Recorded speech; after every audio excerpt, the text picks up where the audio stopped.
Minsan gusto ko na lang talagang maging pusa eh. Ayan. Sarap ng buhay.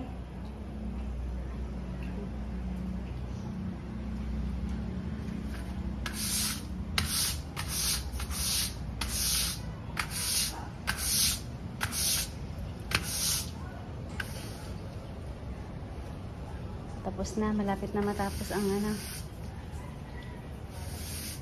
asang bahay maglinis. Kasi nga, ayan o, makukulit. Diyan sa loob.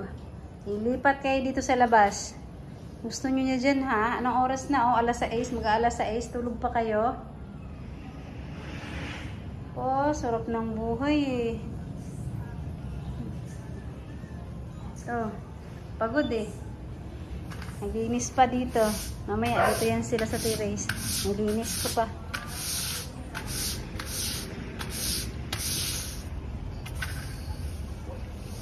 Ay, pagod.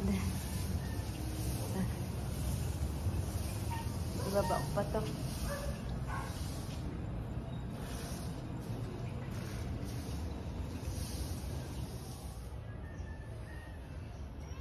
Ano, ikaw na lang din natulog. Yung iba tulog kasi mamaya duty yan eh. Yung iba tulog. Sa ang sulok ng bahay, may ningning. Saan ka pa? Sila na nakatira dito. Ayan. Ito sa baba. Oh. Ano pa?